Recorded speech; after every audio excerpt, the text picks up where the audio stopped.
Salut, tu connais certainement l'entreprise Nestlé.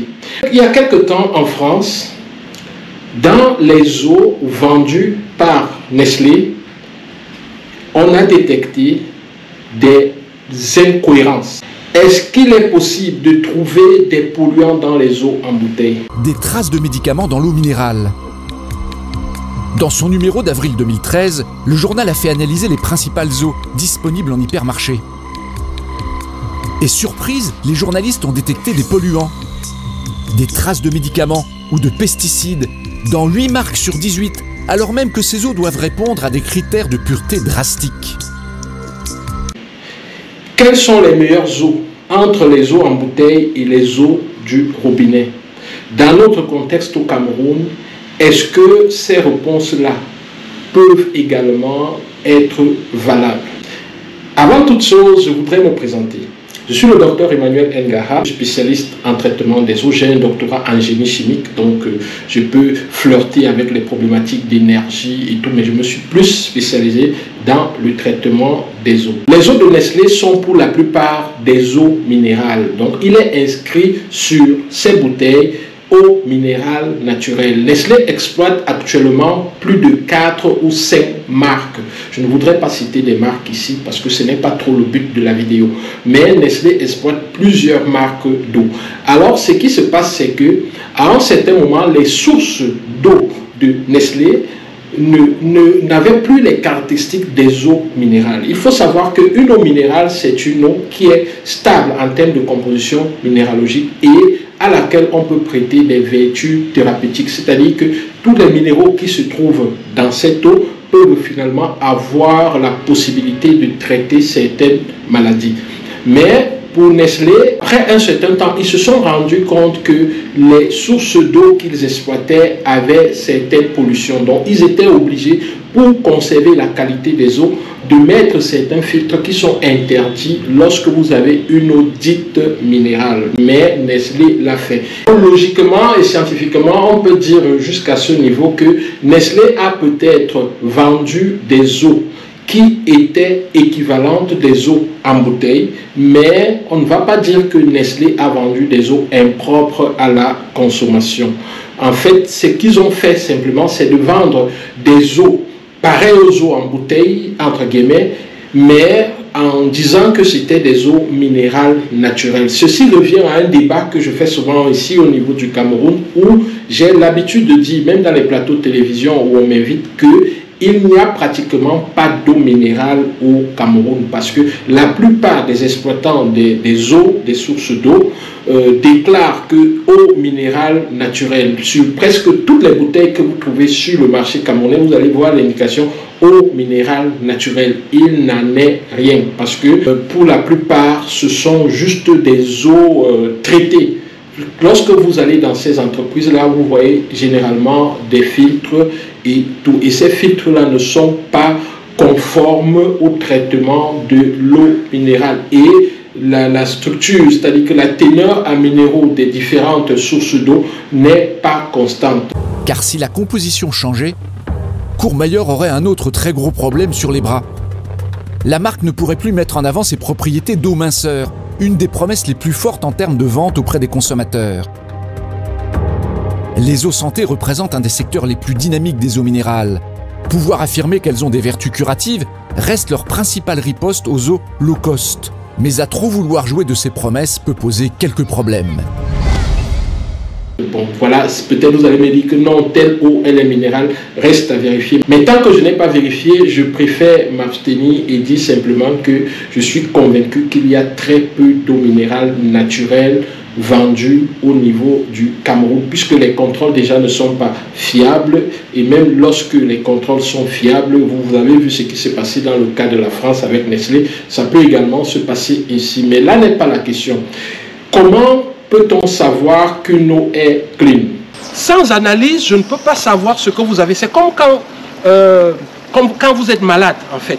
Vous allez à l'hôpital, la première réaction, le médecin peut faire un diagnostic rapide pour savoir un peu comment vous allez. Nous, on le fait également, on regarde l'eau rapidement pour savoir. Mais pour aller en profondeur, j'ai besoin d'une analyse de votre eau. Et ces analyses-là sont des analyses très sérieuses. Pour savoir qu'une eau est clean, qu'une eau est bien et tout, il y a 3 grands groupes de caractéristiques qu'il faut analyser. Le premier groupe, c'est les caractéristiques organoleptiques. Ces caractéristiques organoleptiques, il y a la couleur, le goût et l'odeur. Donc là, au niveau des caractéristiques organoleptiques, l'eau doit être incolore, inodore et sans saveur. Et ça, c'est normal parce que les caractéristiques organoleptiques, généralement, ce sont les caractéristiques que nous pouvons détecter facilement avec nos sens.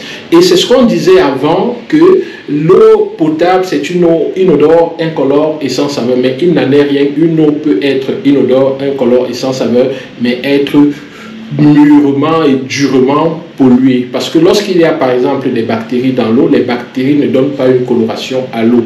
Donc une eau peut être incolore, inodore et sans saveur, mais contenir plein de bactéries. Et lorsque vous la consommez, vous allez à l'hôpital pour sûr. Le deuxième groupe de caractéristiques lors de l'analyse de l'eau, ce sont des caractéristiques physico-chimiques. Et là-bas, nous avons le pH, la turbidité, la teneur en minéraux.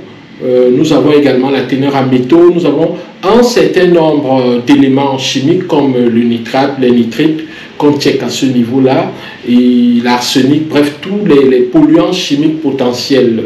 À troisième position, nous avons l'analyse bactériologique. L'analyse bactériologique nous permet de savoir s'il y a des bactéries dans l'eau, et dans les bactéries, nous avons les coliformes, nous avons les E. coli, nous avons les virus. Maintenant, comment est-ce qu'on classe cela? Les caractéristiques les plus dangereuses, c'est-à-dire que où il faut vraiment, si l'eau n'est pas conforme, vous pouvez aller à l'hôpital rapidement, c'est les caractéristiques bactériologiques. Ce qui vient en deuxième position, ce sont les caractéristiques physico-chimiques. Une eau peut avoir un goût, mais ne va pas vous rendre malade. Une eau peut avoir une couleur, mais ne va pas vous rendre malade si vous la consommez. L'eau peut avoir une coloration et ne pas vous envoyer à l'hôpital si vous la consommez.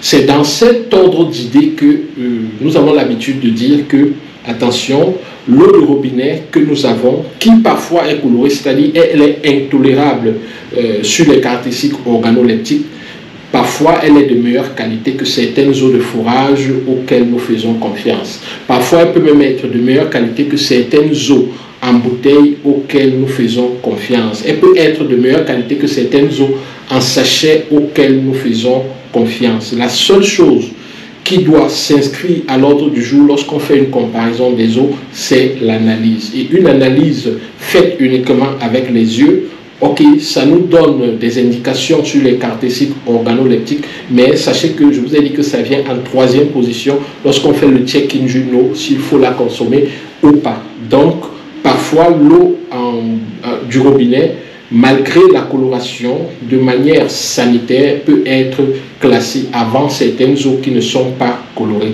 C'est ce qui amène souvent à dire que, attention, l'eau de robinet est peut-être meilleure que cette eau de puits ou de forage que tu as à la maison et à laquelle tu fais confiance. Mais là n'est pas trop la question. Nous pourrons revenir là-dessus. Si vous le demandez en commentaire, nous pourrons faire une vidéo spécialement là-dessus. Mais ici, nous voulons débattre sur le fait que est-ce que les eaux en bouteille peuvent être contaminées, oui ou non.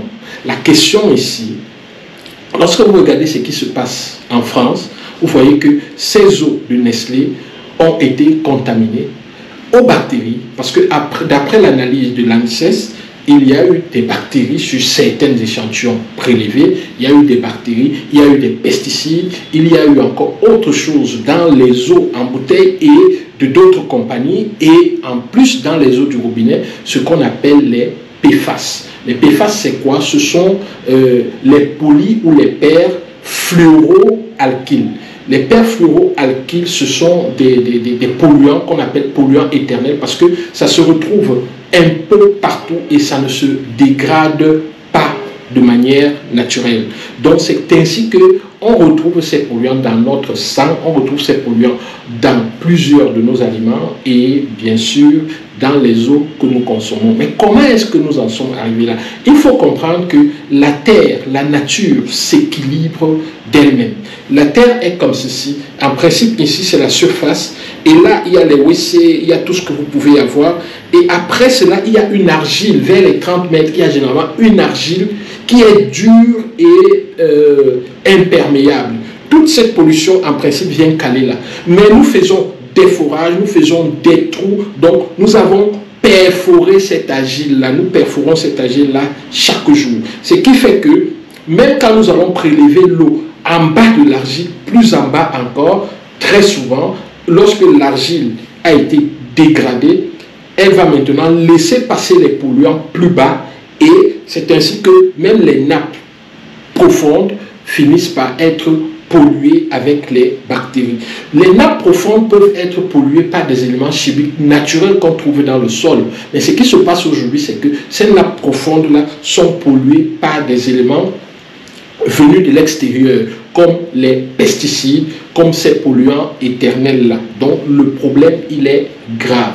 Maintenant, ce qu'on voit en France, on se dit peut-être que ça ne sera pas le cas au Cameroun, loin de là. C'est même déjà le cas, sauf que nous ne faisons pas des analyses. Nous n'allons pas trouver ce que nous ne cherchons pas. Si nous nous mettons à chercher, comme font les Français, nous allons également trouver plusieurs polluants dans nos nappes souterraines et même dans nos eaux en bouteille. Mais malheureusement, la recherche, ça coûte extrêmement cher et contrairement à la France où parfois un député lance une collecte pour faire ces recherches-là, ici chez nous, même quand on lance une collecte, chacun se dit que ça ne le regarde pas et nous laissons tout ce qui concerne toute la communauté et finalement nous nous retrouvons dans certains problèmes parce qu'il a manqué d'éveil. Mais faites attention, ces polluants éternels-là se trouvent un peu partout. Parce qu'ils sont utilisés dans la fabrication des vêtements, ils sont utilisés dans la fabrication des emballages alimentaires, ils sont utilisés dans la fabrication des cosmétiques que nous utilisons, ils sont utilisés dans la fabrication de certains insecticides, certains pesticides, ils sont utilisés dans la fabrication des poêles que nous utilisons à la marmite. Nous avons par exemple les poêles qu'on appelle les poêles Tefal, je pense. Tefal, ces poêles-là qui sont, c'est-à-dire que lorsque vous préparez, ça ne colle pas et tout, ces polluants éternels-là ont ces caractéristiques-là, donc on les utilise sur ces poêles. Donc lorsque vous faites une omelette sur ces poêles, il est fort probable qu'une petite quantité se retrouve dans votre omelette et que vous consommez ceci, ce qui fait que plusieurs de personnes vivantes et même les enfants ont déjà ces polluants éternels-là dans le corps. Donc, il peut venir de l'eau et venir d'autres choses. Malheureusement, nous sommes exposés comme ça parce que justement, nous avons nous-mêmes pris soin de détruire la terre et nous n'arrivons pas à la laisser se reconstituer. Ce qu'on disait avant, le cycle de l'eau, c'était quelque chose de naturel parce qu'il n'y avait pas tous les obstacles que nous avons créés au niveau du cycle de l'eau.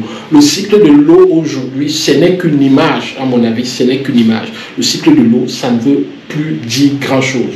Il y a des gens aujourd'hui qui se disent que le fourrage, il faut pomper l'eau, il faut pomper parce que si le fourrage ne coule pas, ce n'est pas bon. Attention, ce que vous faites, c'est juste le gaspillage. Vous êtes en train de pomper la nappe souterraine, parfois bien plus qu'elle ne peut supporter. Et à la fin, vous allez vous retrouver avec une nappe qui sera épuisée ou alors une nappe qui ne pourra plus tenir par rapport à votre consommation. Ça sera simplement parce que vous l'avez surexploité.